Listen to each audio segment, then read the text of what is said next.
আল্লাহর হাবিব সাল্লাল্লাহু আলাইহি সাল্লাম বলেন, قال النبي صلى الله عليه وسلم آية المنافق ثلاث وإذا حدث كذب وإذا وعد أخلف وإذا اؤتمن خان।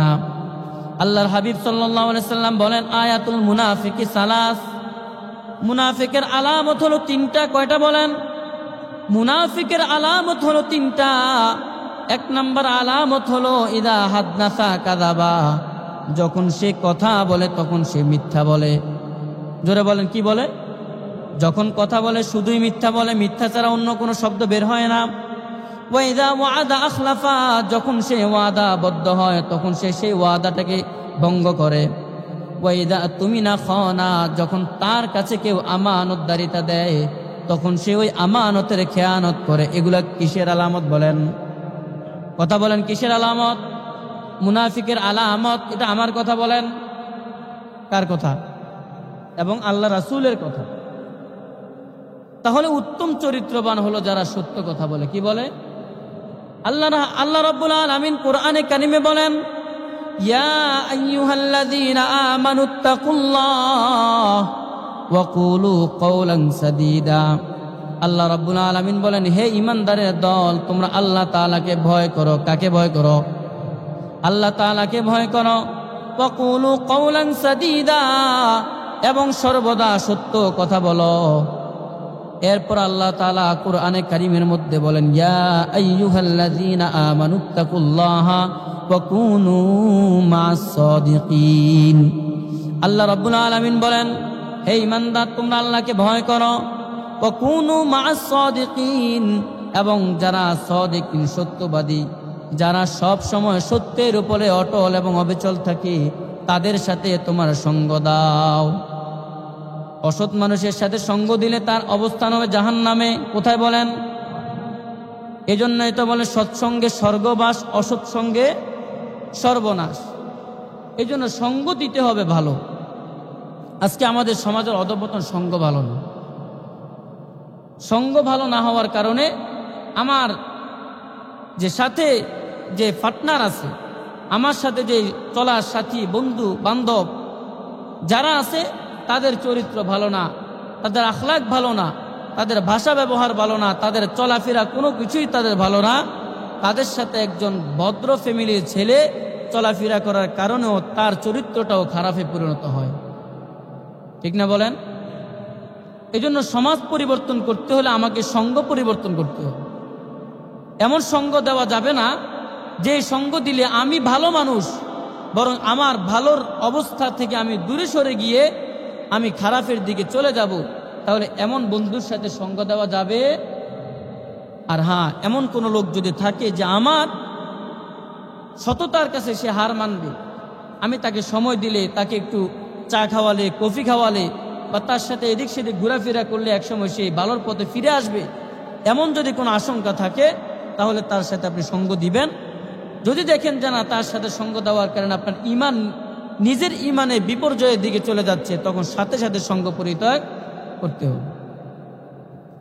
এজন্য আল্লাহ রাব্বুল আলামিন আমাদেরকে দুনিয়াতে আমাদেরকে ঈমান নামের দৌলত দিয়েছেন এবং হায়া নামের দৌলত আল্লাহ তাআলা দিয়েছেন। হায়া না থাকার কারণে আজকে সমাজের মধ্যে মানুষ অকথ্য ভাষায় গালিগালাজ করে। গালিগালাজ করে না? একটা মনক্ষুণ্ণ হওয়ার বিষয় হলো, মুরব্বীদের মধ্যে দেখি খুব মারাত্মক ওল্ড ভার্সনের যে গালি আছে না, খুব পুরাতন ভার্সনের গালি, এই গালিগুলো তাদের মুখে দেখা যায়। একজন মুরব্বী হয়ে আপনার কাছ থেকে মানুষ আদব কায়দা শিখবে। আপনি যদি একজন যুবককে বা একজন ছোট বাচ্চাদেরকে গালি দিয়ে শুধরাতে যান, মানে একটা গালি শব্দ দিলেন, দিয়ে বললেন যে তুই ভালো হস না কেন, যদি এরকম বলেন তো কিয়ামত পর্যন্ত এরকম গালি শব্দ দিয়ে যদি তাকে শাসানো হয়, কিয়ামত পর্যন্ত এই বাচ্চাটাকে ভালো হবে? কথা বলেন, সবাই বলেন ভালো হবে। এজন্য আমার জবানের হেফাজত করতে হবে। قال رسول الله صلى الله عليه وسلم إنما بعثت لأتمم مكارم الأخلاق وقال النبي صلى الله عليه وسلم الحياء شعبة من الإيمان أو كما قال النبي عليه الصلاة والسلام سبحانك لا علم لنا إلا ما علمتنا إنك أنت العليم الحكيم رب اشرح لي صدري ويسر لي أمري واحلل عقدة من لساني يفقه قولي সকলে দুরূদ ইব্রাহিমী পাঠ করি আল্লাহুম্মা সাল্লি আলা মুহাম্মাদিন ওয়া আলা আলি মুহাম্মাদ কামা সাল্লাইতা আলা ইব্রাহিম ওয়া আলা আলি ইব্রাহিম ইন্নাকা হামিদুম মাজিদ اللهم بارك على محمد وعلى آل محمد كما باركت على إبراهيم وعلى آل إبراهيم إنك حميد مجيد الحمد لله আল্লাহ রাব্বুল আলামিনের দরবারে লাখো কোটি শুকর যে মহান রব্বুল আলামিন আমাদেরকে আজকের এই পবিত্র জুমার দিনে আল্লাহর ঘর মসজিদে আসার বসার তৌফিক দান করেছেন। এজন্য সকলেই অন্তরস্থল থেকে উচ্চ আওয়াজে একবার কালিমাতুশ শুকর আদায় করে বলি আলহামদুলিল্লাহ। আল্লাহ রাব্বুল আলামিন আমার আপনার প্রিয় নবী মুহাম্মদুর রাসূলুল্লাহ সাল্লাল্লাহু আলাইহি সাল্লামকে কেন দুনিয়াতে পাঠিয়েছেন বিগত এক জুমা আলোচনা করেছি। আল্লাহর হাবিব সাল্লাল্লাহু আলাইহি সাল্লামকে দুনিয়াতে পাঠিয়েছেন কোনো সুনির্দিষ্ট একটি বিষয় নিয়ে নয়, বিভিন্ন বিষয় আল্লাহ তাআলা দায়িত্ব পালন করার জন্য প্রিয় নবী মুহাম্মদুর রাসূলুল্লাহ সাল্লাল্লাহু আলাইহি ওয়াসাল্লামকে দুনিয়াতে পাঠিয়েছেন। আবার বিষয় যত ধরনের হোক, যত প্রকারের হোক, সকল বিষয়গুলোকে একত্রিত করে দুইটি বিষয়ের মধ্যে আল্লাহ তাআলা অ্যাডজাস্ট করে দিয়েছেন। একটা হলো সেটাকে বলা হয় ওয়াহি, সেটাকে কি বলে? ওয়াহি। এই ওয়াহিকে আল্লাহ তাআলা আবার দুই ভাগে বিভক্ত করেছেন। একটা হলো ওয়াহি মাতলু আর একটা হলো ওয়াহি গায়রে মাতলু। ওয়াহি মাতলু বলা হয় কোরআনে কারিমকে। কাকে বলেন? কোরআনে কারিম হলো ওয়াহি মাতলু, অর্থাৎ যার কথা, যার অর্থ, যার ভাষা সব কিছু একমাত্র আল্লাহর। কার বলেন? আল্লাহ। যেমন কোরআনের আয়াত আল্লাহর না কোনো বান্দার? বলেন আল্লাহর না। এই কোরআনের আয়াতের প্রতিটা অর্থ এটা কার? বলেন আল্লাহ। স্বয়ং যে ভাষাটা এটাও আল্লাহরই ভাষা। আর আরেকটি সাইডে রেখেছেন ওয়াহি গায়রে মাতলু। ওয়াহি মাতলু অর্থ এমন ওয়াহি যেটাকে তেলাওয়াত করা হয়, যেটাকে কি করা হয়? তেলাওয়াত করা হয়। কোরআন শরীফ আমরা তেলাওয়াত করি না, এটাকে বলা হয় ওয়াহি মাতলু, অর্থাৎ কোরআনে কারিম। আর আরেকটা হলো ওয়াহি গায়রে মাতলু, যার ভাষা আমার আপনার প্রিয় নবী মুহাম্মদুর রাসূলুল্লাহ সাল্লাল্লাহু আলাইহি সাল্লামের ভাষা নবী, কিন্তু তার ভাব অর্থ যেটা আছে সেটা হলো কার? আল্লাহ। হাদিসের ভাষাটা রাসূলের জবান দিয়ে বের হয়েছে, কিন্তু মূল যে অর্থ, যে মূল যে উদ্দেশ্য, সে উদ্দেশ্যটা স্বয়ং রাসূলের জবান থেকে বের হয় নাই, বরঞ্চ সেটা আল্লাহ তাআলার কথাকেই আল্লাহ তাআলা তার বন্ধু মুহাম্মদুর রাসূলুল্লাহ সাল্লাল্লাহু আলাইহি ওয়াসাল্লামের জবান দিয়ে বের করেছেন। এই জন্য ওহী কয় প্রকার বলেন? 2 প্রকার। ওহী চিনেন তো নাকি? ওহী নাম শোনেন নাই? ওহী 2 প্রকার। একটা হলো ওহীয়ে মাতলু, আর 2 নাম্বার হলো ওহীয়ে গায়রে মাতলু। একটা হলো কোরআন আর একটা হলো কি হাদিস। তো যত দায়িত্ব, যত আল্লাহ তাআলা দায়িত্ব আমার আপনার প্রিয় নবীকে দিয়েছেন, সমস্ত দায়িত্বগুলোকে একত্রিত করে 2 ভাগে বিভক্ত করে 2টা সফটওয়্যারে বিভক্ত করে দিয়েছেন। একটা সফটওয়্যার হলো কোরআন আর 2 নাম্বার সফটওয়্যার হলো হাদিস। কথা বলেন, কয়টা সফটওয়্যার? 2টা। 1 নাম্বার কি বলেন? জোরে বলেন। 2 নাম্বার কি? হাদিস। কোরআন এবং হাদিসের বাইরে আর কোনো কিছুই নাই।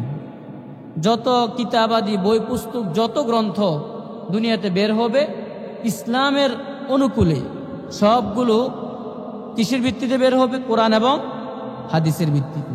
এর বাহিরে আর কোনো কিতাব, কোনো গ্রন্থ, কোনো নিয়ম কানুন পদ্ধতি থাকতে পারে না। আল্লাহ রাব্বুল আলামিন আমার আপনার প্রিয় নবীকে দুনিয়াতে অনেক কাজ দিয়ে পাঠিয়েছেন। এক এক জায়গায় আল্লাহ তাআলা এক এক কাজের কথা বললেন। আবার নবী নিজেও বিভিন্ন কাজের কথা বিভিন্ন হাদিসের মাধ্যমে বলেছেন। ঠিক তেমনি গুরুত্বপূর্ণ একটি বিষয় নিয়ে আল্লাহ তাআলা দুনিয়াতে আমার আপনার প্রিয় নবীকে পাঠিয়েছেন, সেটা নবী করিম সাল্লাল্লাহু আলাইহি সাল্লাম নিজে বলতেছেন, ইন্নামা বুইসতু লিউতাম্মিমা মাকারিমাল আখলাক। আল্লাহর হাবিব বলেন যে আমাকে দুনিয়াতে পাঠিয়েছে, অথবা আমি দুনিয়াতে এসেছি উত্তম চরিত্রের পরিপূর্ণতা দেওয়ার জন্য। কিসের জন্য বলেন? একটু জোরে আওয়াজ দিয়ে বলেন। উত্তম চরিত্রের পরিপূর্ণতা দেওয়ার জন্য আমি দুনিয়াতে প্রেরিত হয়েছি। ইন্নামা বুইসতু লিউতাম্মিমা মাকারিমাল আখলাক। সেটা হলো চরিত্র। সেটা কি বলেন? আখলাক মানে কি? চরিত্র। আজকে আমাদের চরিত্রের যে অবক্ষয়, চরিত্রের যে করুণ বেহাল দশা, এটা চিন্তা করলে বা আমরা যদি একটু জাস্টিফাই করি, এটা যাচাই বাছাই করি, ঘাটাঘাটি করি, আমাদের কর্মকাণ্ড, আমাদের অভ্যাস, আমাদের চরিত্র, এটা কোনো মুসলমানের চরিত্র হিসেবে দাবি করা সম্ভব। এটা কি স্বীকার করেন আপনারা? স্বীকার করেন না? আমাদের যে চরিত্র, এটা কি আসলে মুসলমানের চরিত্র? চরিত্রে অনেকগুলি স্টাফ আছে, অনেকগুলি লাইন, ধারা আছে। সব ধারা বাদ দিয়েও যদি আমরা একটি ধারাও ধরি, যে আল্লাহ তাআলা বলেছেন আল্লাহর হাবিবের মাধ্যমে, নবী করিম সাল্লাল্লাহু আলাইহি সাল্লাম বলেছেন যে আপনার বিজউ ওয়া সাবউনা শুবা, ইসলামের 70টা শাখা আছে। কয়টা শাখা বলেন? 70টা শাখা। কোন কোন হাদিসের কিতাবে আও সিত্তুনা শুবা, 60-এরও অধিক ইমানের শাখা এবং প্রশাখা আছে। তাহলে আল ঈমানু বিদউ ওয়া সাবউনা শুবা আও সিত্তুনা শুবা ফাআফযালুহা লা ইলাহা ইল্লাল্লাহ ওয়া আদনাহা ইমাতাতুল আযা আনিত তরিক ওয়াল হায়াউ শুবাতুম মিনাল ঈমান। আল্লাহর হাবিব বলেন 70 এবং 60-এর অধিক ইমানের শাখা প্রশাখা আছে। তার মধ্যে সবচেয়ে উত্তম হলো লা ইলাহা ইল্লাল্লাহ মুহাম্মাদুর রাসূলুল্লাহ সাল্লাল্লাহু আলাইহি সাল্লাম। ওয়া আদনাহা, এই 70 বা 60-এর মধ্যে সবচেয়ে নিম্নমানের যে ইমানের শাখা, তার মধ্যে একটি হলো ওয়া আদনাহা ইমাতাতুল আযা আনিত তরিক, রাস্তা থেকে কষ্টদায়ক কণ্টকাকীর্ণ বস্তু সরিয়ে দেওয়া। যে কোনো একটা জিনিস পড়ে আছে, কাটা পড়ে আছে, অথবা কোনো বাঁশের আপনার ঝোপঝাড় পড়ে আছে, এই সমস্ত জিনিসগুলোকে রাস্তা থেকে সরিয়ে দেওয়া, এটা ইমানের সর্বনিম্ন একটা স্তর। কোন স্তর বলেন? সর্বশেষ আল্লাহর হাবিব সাল্লাল্লাহু আলাইহি সাল্লাম বলেন ওয়াল হায়াউ শুবাতুম মিনাল ঈমান। হায়া মানুষের লজ্জা। লজ্জা কি বলেন? জোরে বলেন কি? লজ্জা, এটা ইমানের সর্বনিম্ন স্তর। আমরা প্রত্যেকে বুকে হাত দিয়ে যদি চিন্তা করি, আমাদের লজ্জার যেই পরিমাণ লজ্জা আমাদের মধ্যে থাকা দরকার, হায়া থাকা দরকার, ওই পরিমাণ লজ্জা এবং হায়া আমাদের মধ্যে নাই। এজন্যই তো আল্লাহর নবী সাল্লাল্লাহু আলাইহি সাল্লাম অন্য হাদিসে ইরশাদ করেন, ইযা লাম তাস্তাহি ফাসনা মা শি'তা।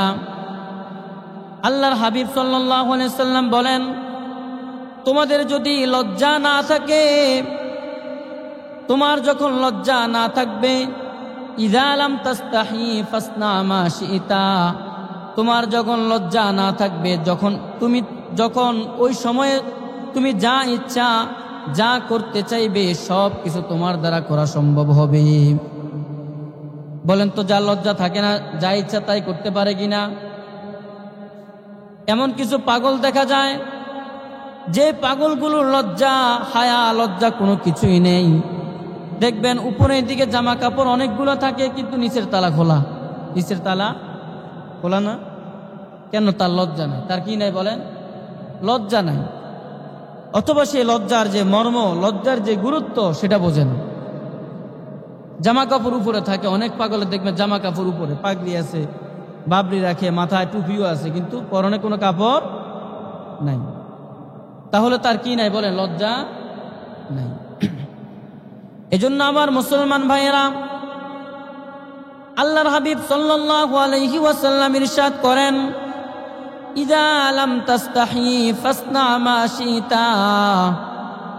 যখন তোমার লজ্জা থাকবে না, যখন তোমার হায়া থাকবে না, ইজ্জত থাকবে না, তখন তুমি যা ইচ্ছা খুশি তাই করতে পারো। এজন্যই তো একজন মুসলমান চুরি করতে পারে। চুরি কি লজ্জার কাজ না নির্লজ্জতার কাজ বলেন? ডাকাতি লজ্জার কাজ, আপনার ইজ্জতের কাজ না বেইজ্জতের কাজ? বেইজ্জত না, এগুলা অপমান কি না বলেন? জিনা, ব্যভিচার, সুদ, ঘুষ, এগুলো সম্মানের কাজ নাকি অসম্মানের কাজ? এগুলা আমাদের এই মুসলমানের এই যে কান্ট্রি, ইসলামিক কান্ট্রি নয়, মুসলিম কান্ট্রি। কি কান্ট্রি বলেন?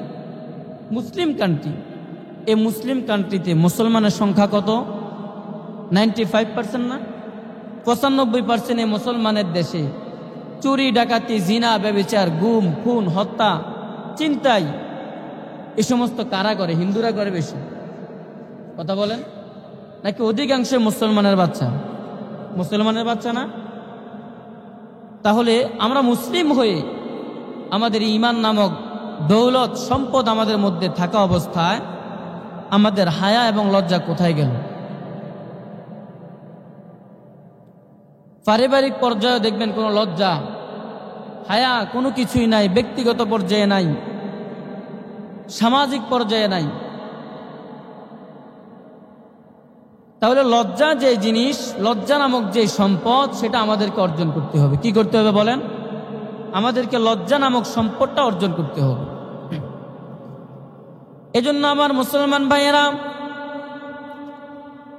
আল্লাহর হাবিব সাল্লাল্লাহু আলাইহি ওয়াসাল্লাম ইরশাদ করেন, ওয়া ইন্নামা বুইসতু লিউতাম্মিমা মাকারিমাল আখলাক। আল্লাহর হাবিব সাল্লাল্লাহু আলাইহি ওয়াসাল্লাম বলেন, আমাকে দুনিয়াতে পাঠানো হয়েছে, আমি দুনিয়াতে প্রেরিত হয়েছি লিউতাম্মিমা মাকারিমাল আখলাক, আমি যেই লজ্জা এবং হায়াত চরিত্রের, উত্তম চরিত্রের পরিপূর্ণতা প্রদান করার জন্য দুনিয়াতে এসেছি। যার ঈমান আছে তার লজ্জাও থাকা দরকার, কারণ ঈমান হলো আমাদের অলংকার, ঈমান হলো আমাদের জীবনের সবচেয়ে মূল্যবান সম্পদ। এই ঈমান নামের সম্পদ আল্লাহ তাআলা যাকে খুশি তাকে দেন না। দুনিয়াতে প্রায় 700 কোটিরও বেশি মানুষ আছে। 700 কোটি মানুষের মধ্যে শুধুমাত্র 200 থেকে 250 কোটি মুসলমান, আর এর বাহিরে আল্লাহ তাআলা কাউকে ঈমান নামের দৌলত দেন নাই। কারণ ঈমান নামের দৌলতটা এত সস্তা নয় যে যে চাইবে বা যাকে খুশি তাকে দিয়ে দেওয়া হবে, এমন সস্তা বা এত স্বল্প মূল্যের সম্পদ ঈমান নামের দৌলত নয়। ঈমান নামের দৌলত অনেক বড়। আমার আপনার জীবনে যদি কোনো সম্পদ, কোনো গাড়ি বাড়ি অট্টালিকা, কোনো কিছুই যদি আমি আর আপনি অর্জন করতে না পারি, আমার জীবনটা ব্যর্থ নয়। যদি ঈমান নামের দৌলত, ঈমান নামের সম্পদ যদি আমার আপনার মধ্যে আল্লাহ তাআলা না দেন, আমরা যদি আল্লাহ তাআলার কাছ থেকে চেয়ে না নিতে পারি, তাহলে আমাদের হাজার হাজার কোটি টাকার মালিক হতে পারবো, দামি দামি গাড়ির মালিক হতে পারবো, সুন্দরী নারীর মালিক হতে পারবো, কিন্তু আমাদের জীবনটা কোনোদিন আমাদের জীবন মূল্যবান হবে না। ঠিক না? জোরে বলেন। টাকা পয়সা দিয়ে কি নিজের সম্মান, নিজের ইজ্জত, নিজের আবরু এগুলো কিনা যায়? বলেন, যায় না। বিগত দিনেও তো অনেক টাকা পয়সাওয়ালা এই দেশে ছিল না? বলেন, কথা বলেন না, ছিল কি না? এখন আছে? এখন এমপি, মন্ত্রী, প্রধানমন্ত্রী থেকে শুরু করে সব পালাই গেছে না? কথা বলেন। তাদের কি টাকা পয়সা কম ছিল? কথা বলেন। একটা জিনিসের অভাব ছিল, সব বাদ। তারা দাবি করলে ইমানদারও দাবি করে, তাহাজ্জুদ গুজারও দাবি করে, 5 ওয়াক্ত নামাজ পড়নেওয়ালাও দাবি করে, সব ঠিক আছে। শুধু একটা জিনিসের অভাব, সেটা হলো লজ্জা নামের সম্পদ তার ভিতরে ছিল না। ঠিক নিজরে বলেন। কারণ কোন আপনার যে ব্যক্তিটা সম্মানী ব্যক্তি, যার চরিত্র ভালো, সে কি কোনোদিন চুরি করে? বলেন, কথা বলেন, কথা বলেন। সে কি কোনোদিন দুর্নীতি করে? সে কোনোদিন হত্যা করে, খুন করে? শুধু একটি মাত্র জিনিস আল্লাহ তাআলা তাদের মধ্যে দেন নাই, সেটা হলো হায়া নামক, লজ্জা নামক সম্পদ, উত্তম চরিত্র আল্লাহ তাআলা তাদেরকে দান করেন নাই। এজন্য অনেক অনেক টাকা পয়সার মালিক ছিল, অনেক বাড়ির মালিক ছিল, অনেক অনেক দামি গাড়ির মালিক ছিল, সুন্দরী সুন্দরী নারীর মালিক ছিল, কিন্তু এত কিছু থাকার পরেও তাদের মাতৃভূমির জমিনটাও তাদেরকে ঠাঁই দেয় নাই। ঠিক কিনা? জোরে বলে। কুজা কারুন, কুজা ফিরআউন, কুজা নমরুদ, সুদ হামানি, কুজা ঈসা, কুজা মূসা, কুজা তখতে সুলাইমানি। কারুন, ফেরাউন, নমরুদ, আবু জাহেল, আবু লাহাব, উতবা, সাইবা, দুনিয়া সবচাইতে বড় ক্ষমতাসীন পাওয়ারফুল ব্যক্তিরা দুনিয়াতে ছিল। একটু আওয়াজ দিয়ে বলবেন, এখন দুনিয়াতে তারা আছে নাকি? বলেন। কারুনের অনেক সম্পদ ছিল, ফেরাউনের অনেক সম্পদ ছিল, সাদ্দাতের অনেক অনেক অট্টালিকা ছিল, কিন্তু তাদের ভিতরে আল্লাহ তাআলা ঈমান নামের দৌলত এবং উত্তম চরিত্রের দৌলত আল্লাহ তাআলা দান করেন নাই। এজন্য তারা অনেক অনেক টাকা পয়সার মালিক হওয়ার পরেও, অনেক অনেক ক্ষমতার অধিকারী হওয়ার পরেও আল্লাহ তাআলা তাদেরকে নির্লজ্জভাবে দুনিয়ার জমিন থেকে বিদায় করে দিয়েছেন। তাহলে আমাদের সম্পদ সবচেয়ে মূল্যবান কি? ঈমান এবং আমাদের উত্তম চরিত্র। আপনি ঈমান আছে, আপনি মুসলমান, ভালো বংশের লোক, কিন্তু আপনার ভিতরে আপনার চরিত্র একেবারে নষ্ট চরিত্র, বলেন এমন ব্যক্তির মূল্যায়ন কি সমাজের মধ্যে আছে? কথা বলেন, কথা বলেন। নাই। তাহলে চরিত্র আমাদেরকে পরিবর্তন করতে হবে। এজন্য আল্লাহ রাব্বুল আলামিন আমাদেরকে দুনিয়াতে পাঠিয়েছেন আল্লাহর হাবিব সাল্লাল্লাহু আলাইহি ওয়াসাল্লামের কমান্ড মেনে চলার জন্য। আল্লাহর হাবিব সাল্লাল্লাহু আলাইহি ওয়াসাল্লাম ইরশাদ করেন, তারাকতু ফীকুম আমরাইন লান তাদিল্লু মা তামাসসাকতুম বিহিমা কিতাবাল্লাহি ওয়া সুন্নাত রাসূলি।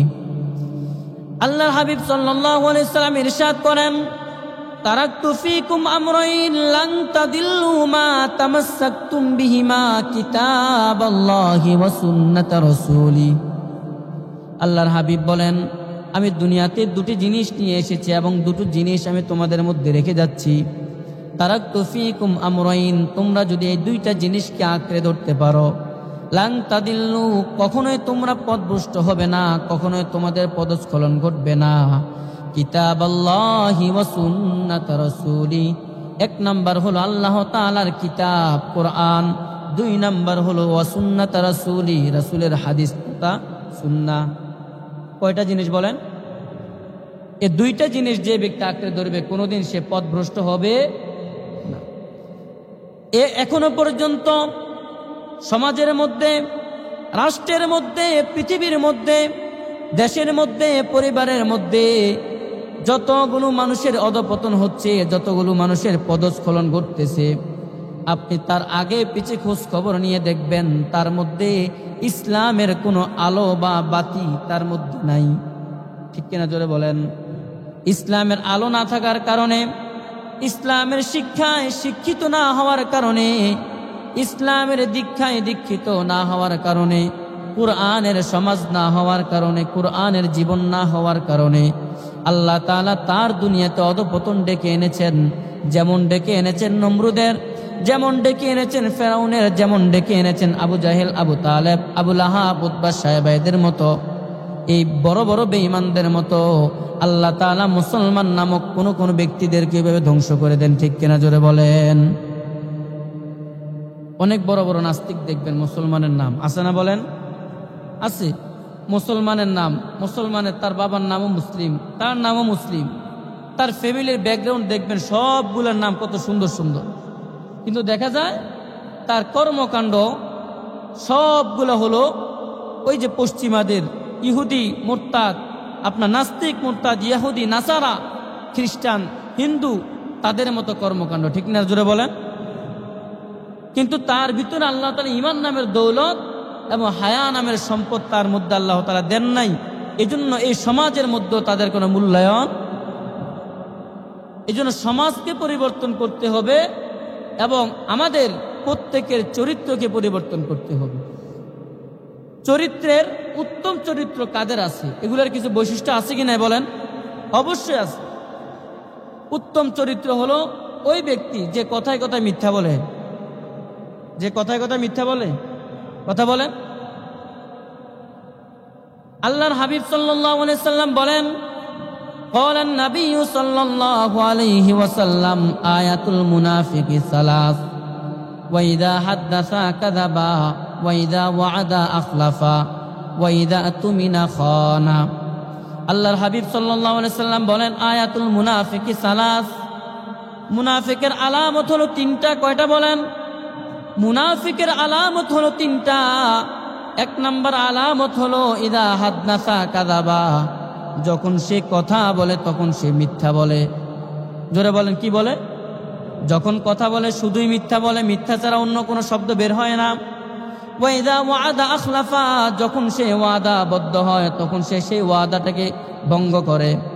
ওয়াইদা তুমিনা খানা, যখন তার কাছে কেউ আমানতদারিতা দেয় তখন সে ওই আমানতের খেয়ানত করে। এগুলা কিসের আলামত বলেন? কথা বলেন, কিসের আলামত? মুনাফিকের আলামত। এটা আমার কথা বলেন, কার কথা? এবং আল্লাহ রাসূলের কথা। তাহলে উত্তম চরিত্রবান হলো যারা সত্য কথা বলে। কি বলে?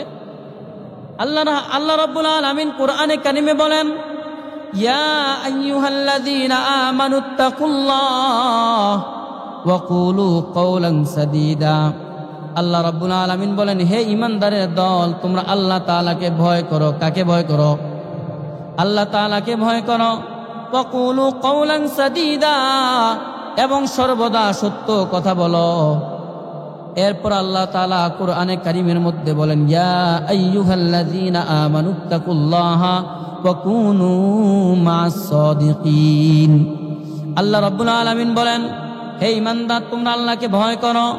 ওয়া কুনু মা'আস সাদিকিন, এবং যারা সাদিকিন, সত্যবাদী, যারা সব সময় সত্যের উপরে অটল এবং অবিচল থাকে, তাদের সাথে তোমার সঙ্গ দাও।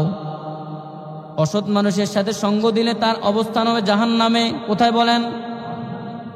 এজন্যই তো বলে সৎসঙ্গে স্বর্গবাস, অসৎ সঙ্গে সর্বনাশ। এজন্য সঙ্গ দিতে হবে ভালো। আজকে আমাদের সমাজের অধঃপতন, সঙ্গ ভালো না।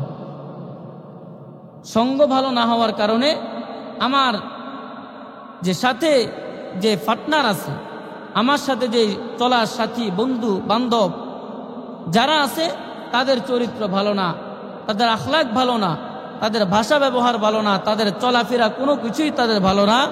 তাদের সাথে একজন ভদ্র ফ্যামিলির ছেলে চলাফেরা করার কারণেও তার চরিত্রটাও খারাপে পরিণত হয়। ঠিক না বলেন? এজন্য সমাজ পরিবর্তন করতে হলে আমাকে সঙ্গ পরিবর্তন করতে হবে। এমন সঙ্গ দেওয়া যাবে না যে সঙ্গ দিলে আমি ভালো মানুষ, বরং আমার ভালোর অবস্থা থেকে আমি দূরে সরে গিয়ে আমি খারাপের দিকে চলে যাব। তাহলে এমন বন্ধুর সাথে সঙ্গ দেওয়া যাবে। আর হ্যাঁ, এমন কোনো লোক যদি থাকে যে আমার সততার কাছে সে হার মানবে, আমি তাকে সময় দিলে, তাকে একটু চা খাওয়ালে, কফি খাওয়ালে বা তার সাথে এদিক সেদিক ঘোরাফেরা করলে একসময় সেই ভালোর পথে ফিরে আসবে, এমন যদি কোনো আশঙ্কা থাকে তাহলে তার সাথে আপনি সঙ্গ দিবেন। যদি দেখেন যে না, তার সাথে সঙ্গ দেওয়ার কারণে আপনার ইমান, নিজের ইমানে বিপর্যয়ের দিকে চলে যাচ্ছে, তখন সাথে সাথে সঙ্গ পরিত্যাগ করতে হবে। এজন্য আল্লাহ রাব্বুল আলামিন আমাদেরকে দুনিয়াতে আমাদেরকে ইমান নামের দৌলত দিয়েছেন এবং হায়া নামের দৌলত আল্লাহ তাআলা দিয়েছেন। হায়া না থাকার কারণে আজকে সমাজের মধ্যে মানুষ অকথ্য ভাষায় গালিগালাজ করে না। একটা মনক্ষুণ্ণ হওয়ার বিষয় হলো, মুরব্বীদের মধ্যে দেখি খুব মারাত্মক ওল্ড ভার্সনের যে গালি আছে না, খুব পুরাতন ভার্সনের গালি, এই গালিগুলো তাদের মুখে দেখা যায়। একজন মুরব্বী হয়ে আপনার কাছ থেকে মানুষ আদব কায়দা শিখবে। আপনি যদি একজন যুবককে বা একজন ছোট বাচ্চাদেরকে গালি দিয়ে শুধরাতে যান, মানে একটা গালি শব্দ দিলেন, দিয়ে বললেন যে তুই ভালো হস না কেন, যদি এরকম বলেন তো কিয়ামত পর্যন্ত এরকম গালি শব্দ দিয়ে যদি তাকে শাসানো হয়, কিয়ামত পর্যন্ত এই বাচ্চাটাকে ভালো হবে? কথা বলেন, সবাই বলেন ভালো হবে? এজন্য আমার জবানের হেফাজত করতে হবে। অধিকাংশ বয়স্ক যারা আছেন, যারা সমাজের কর্তা আছেন বা যারা সমাজ পরিচালনা করেন, সমাজের মধ্যে, ফ্যামিলির মধ্যে, পারিবারিকভাবে যারা বড়, যারা বাবার পর্যায়ে আছেন, যারা বড় ভাইয়ের পর্যায়ে আছেন, চাচার পর্যায়ে আছেন, দাদার পর্যায়ে আছেন, তাদের জবান থেকে দেখি অকথ্য ভাষায় গালিগালাজ বের হয়। নাউযুবিল্লাহি মিন যালিক। এই সমাজ পরিবর্তন হবে না আপনাদের কারণে। একটা বাচ্চা মানুষ, যুবকরা যতটুকু অকথ্য ভাষা ব্যবহার করে তার চাইতে বেশি কিছু কিছু মুরব্বীদের জবান দিয়ে বের হয় না? বলেন, কথা বলেন, বের হয় কিনা? তাহলে আপনার থেকে এই যুব সমাজ, এই যে ইয়াংদের যে সমাজ, ছোট বাচ্চা, শিশু, তারা কি শিখবে? বরং তারা আপনার কাছ থেকে শিখবে কি জানেন? আপনি যে ভার্সনের গালি দিচ্ছেন, ঠিক সে তার থেকে উন্নত ভার্সন খোঁজ করবে, যে এর থেকেও মারাত্মক কি গালি আছে, এর থেকেও মারাত্মক কি ভাষা ব্যবহার আছে, সেটা খোঁজ করবে। এরপরে ওই ভাষা ব্যবহার করবে সমাজের মধ্যে। কথা বললেই দেখবে যে বাস গালি ছেড়ে দিছে, কথা বললেই অকথ্য ভাষা ব্যবহার শুরু করে দিছে। খবরদার, আমাদের প্রত্যেকটা কথা আল্লাহ তাআলা রেকর্ড করতেছেন। হাসরের ময়দানে যখন আপনার এই কথার জবাব নেওয়ার জন্য আপনাকে কাঠগড়ায় দাঁড় করানো হবে, আপনি একটি গালির জবাব দিয়ে আপনি এই জান্নাতে যাওয়ার জন্য জাহান্নাম থেকে বেঁচে এই সুযোগটুকু আপনার হয়ে উঠবে না। আপনি কি মনে করেন সমাজ পরিচালনা করা, সমাজের উন্নতি সাধন করা এত সহজ? আর এত সহজ যদি হতো তাহলে নবী, আমাদের শেষ নবীকার পাঠানো হতো না। আমাদের মতো সাধারণ কিছু সলিমউদ্দিন আর কলিমউদ্দিন পাঠাইলেই সমাজ পরিবর্তন হয়ে যেত। নবী আর সাহাবীদের আগমনের কোনো প্রয়োজন হতো না। আবার কিন্তু আমরা আফসোস করি, সমাজটা নষ্ট হয়ে গেছে, যুবকগুলা নষ্ট হয়ে গেছে, বাচ্চাগুলা কথা শুনে না, নষ্ট হয়ে গেছে। আফসোস করি না? বলেন, কথা বলেন, সবাই বলেন, আফসোস করি কিনা? আফসোস আমি করি। আমার ওই তাকে শিক্ষা দিতে গিয়ে আমার জবান দিয়ে বের হয় গালি, আমার জবান দিয়ে বের হয় অকথ্য ভাষা, আমার জবান দিয়ে বের হয় অশালীন ভাষা, খারাপ ভাষা ব্যবহার, আমার কর্মকাণ্ড খারাপ। তাহলে একটা বাচ্চা, একটা যুবক ভালো হওয়ার জন্য একজনকে মুরব্বী হিসেবে মেনে নিতে হয় না? বলেন, আমরা যখন মাদ্রাসায় পড়তাম, মাদ্রাসায় পড়া অবস্থায় আমাদের বাধ্যতামূলক একজন তালিমি মুরব্বী দরকার। কি মুরব্বী? বলেন, তালিমি মুরব্বী। অর্থাৎ আমার এই শিক্ষার এই জীবনে, মানে আমি যতদিন এই মাদ্রাসায় ঢুকেছি, প্রতিষ্ঠানে ঢুকার শুরু থেকে ফারাগাতের আগ পর্যন্ত, যতদিন পর্যন্ত আমি পড়ালেখা করব, আমার দৈনন্দিন জীবনের সব কিছু আমার এই তালিমি মুরব্বী শিক্ষকের কাছ থেকে পরামর্শ নিয়ে আমাকে করতে হবে। এক একজন আলেম, এক একজন মুফতি, হাফেজে কোরআন এভাবে তো বের হয় না। এত সহজ না। একজন মুরব্বী অবশ্যই থাকতে হবে। মুরব্বী যদি না থাকে তাহলে সে কোনোদিন সভ্য জাতি হিসেবে সমাজের মধ্যে আবির্ভাব করতে পারবে না, হতে পারবে না। তো যারা এখন প্রতিষ্ঠানে পড়ালেখা করে, বাড়িতেই সবসময় বেশিরভাগ সময় কাটায়, তাদের জন্য আইডলকে মুরব্বীরা না বলেন, কথা বলেন, তাদের পরিবর্তনের জন্য, তাদের সুন্দর জীবন গড়ার জন্য, তাদের চরিত্রটাকে উত্তম চরিত্র বানানোর জন্য সবচেয়ে ভূমিকা কারা রাখবে? কথা বলেন, কথা বলেন, কারা রাখবে? মুরব্বীরা। কিন্তু আফসোসের বিষয় হলো মুরব্বীদের ভিতরে কোনো সভ্যতা নাই, মুরব্বীদের ভিতরেই কোনো চরিত্র নাই, উত্তম চরিত্র পাওয়া যায় না। এজন্য সমাজের মধ্যে বড় ছোটকে স্নেহ করতে হবে, আর ছোট বড়কে সম্মান করতে হবে, ইজ্জত করতে হবে। আর আরেকটা জিনিস আমাদের সমাজের মধ্যে একেবারেই খুব কম দেখা যায়, একেবারে শূন্যের কোঠায়, সেটা হলো সালামের প্রচার প্রসার। কিসের প্রচার প্রসার? এমন কিছু লোক আছে সালাম দিলে হ্যাঁ নিতে চায়, কি জন্মের পরের থেকে বুঝার পরের মনে হয় সে ওয়াদা করছে যে সালাম দেখ মৃত্যুর আগ পর্যন্ত কোনো সালামের জবাব নিব না। সালাম তো দিবেই না, সালাম দিলেও জবাব নিতে চায় না। কি আশ্চর্য বিষয়! কি সালাম দেয় আপনাকে নাকি ঠাড়া মারে আপনার উপর? সালাম দেয় না, কথা বলেন, উত্তর নেন না কেন? আসসালামু আলাইকুম অর্থ কি? আপনার উপরে শান্তি বর্ষিত হোক, আপনার শান্তি কামনা করছি। তো জবাবে আমরাও বলবো ওয়া আলাইকুমুস সালাম, আপনার উপরও কি শান্তি? আচ্ছা, এর থেকেও কল্যাণময়ী দোয়া, এর থেকেও লাভবানজনক দোয়া, এর থেকেও ভালো কোনো দোয়া কি বা ভালো কোনো কল্যাণ মানুষের জন্য আছে বলেন? হ্যাঁ, খুশি হইতেন যে ভাই দেয়া হইলে আপনাকে 10,000 টাকা দিব, এত লাভ দিয়ে করে গেছে টাকা দিবে, ঠিক না? কয় হাজার টাকা বলেন? 10,000 টাকা। দেখবেন আপনার পিছনে গুড়গুড় করতেছে পিঁপড়ার মতো।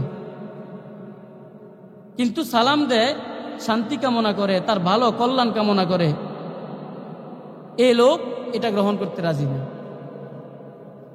কানা কানা সমাজের মধ্যে সালামের প্রচার প্রসার করবেন না? হাত তোলেন তো। হুঁশ আছে তো, যে সালামের বেলা কি নাই, হুঁশ আছে, একজন হাত তোলে নাই। কারা কারা সালামের প্রচার প্রসার বেশি করবেন? হাত তোলেন। কারা কারা সালামের প্রচার প্রসার করবেন? আপনি করতেন না তো হাত তোলেন না, হাত তোলেন, হাত তোলেন। সালামের প্রচার প্রসার কারা কারা করবেন বলেন? করবেন তো? নিয়ম হচ্ছে, নিয়ম, এটা কোনো ওয়াজিব বা ফরজ কিছু না যে ছোটরা কি করবে। ছোটরা যে ছোটরা বড়দেরকে সালাম দেওয়া, বলেন কি?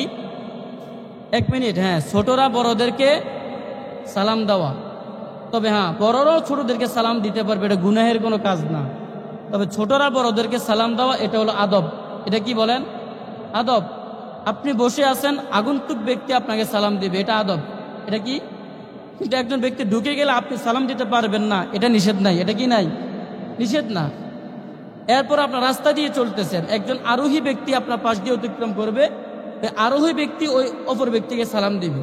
তা আপনিও যদি সালাম দিয়ে দেন এতে কোনো আপত্তি নাই। তবে একটা আদব বজায় রেখে যদি সালামের প্রচার প্রসার করেন তাহলে অবশ্যই সমাজ একটা শান্তির সমাজে পরিণত হবে। আফসুস সালাম, আল্লাহ হাবিব বলেছেন তোমরা সালামের প্রচার প্রসার করো। ইনশাল্লাহ সকলেই, ছোট বড়, ধনী গরিব, সাদা কালো নির্বিশেষে আমরা সবাইকে সালাম বিনিময় করবো ইনশাল্লাহ। বলেন, সকলে বলেন ইনশাল্লাহ। আল্লাহ তাআলা আমাদেরকে যে সমস্ত কথাগুলো আলোচনা করেছে আমাদেরকে আমল করার তৌফিক দান করুন। ওমা আলাইনা ইল্লাল বালাগ। আসসালামু আলাইকুম।